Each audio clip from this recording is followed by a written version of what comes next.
এটা আমার হিরো বাবু, এটা ভালো করে সেজে নিল। আমার ছোট্ট সোনা এবার রথযাত্রায় দেখতে যাবে, তো সাজুগুজু করে নিয়ে চশমা পরে নিল।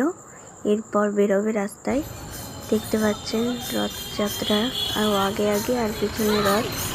সে এখানে সবাই বলছে জয় জগন্নাথ, জয় জগন্নাথ। বাচ্চারা ভালো লাগছে, তো আমি ভিডিও করলাম। কার কার ভালো লাগে সেটা বলবেন। আর কারা কারা জগন্নাথ মন্দিরে গিয়ে পুজো করেছেন, বাবার রথযাত্রা খেলেছেন বা দড়ি ধরেছেন, সেটা আপনারা বলবেন। তো আজকের দিনটা প্রচণ্ড শুভ দিন। জগন্নাথ এখানে পড়ে গেছে, ঠাকুর তুলসীর মধ্যে একদম পড়ে গেছে, তার তোলা হচ্ছে। এত জোরে জোরে চলছে, তো তার জন্য পড়ে গেছে, এই কারণে তোলা হচ্ছে। এটা হলো আমাদের পাড়ার রথ, তো আমরাও এসেছি। এই দেখছেন আমাদের এখানকার কাটরা কালীবাড়ি ছেড়ে ওইটা হলো বিশ্বনাথ মন্দির। সেই বিশ্বনাথ মন্দিরে যাব, সেই নতুন মন্দির, সেই ভোলে বাবার মন্দির। তো ওইদিকে এরা জয় জগন্নাথ করেই যাচ্ছে।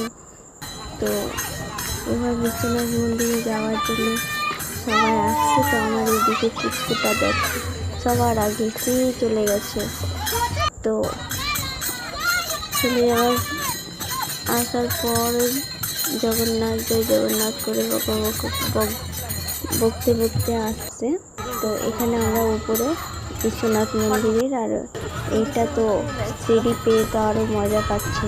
তো উঠেই যাচ্ছে এই জগন্নাথ মন্দিরে সেই মাথা যে বাইরে থেকে দেখছে, এটা হলো পুজো দেওয়ার পর জল ঢালার পর ওখানে জল ঢালে। তো এখানে জগন্নাথ রথের ছবি ভালো করে ভিডিওটা তুললাম, সম্পূর্ণ গোপাল আছে। তো আমরা ঘুরে মুড়ে আসার পর এখানে কীর্তন হচ্ছিল আমাদের মন্দিরের সামনে, বাড়ির সামনে মন্দির আছে, এখানে কীর্তন করে যাচ্ছে। সম্পূর্ণ দেখাতে পারিনি।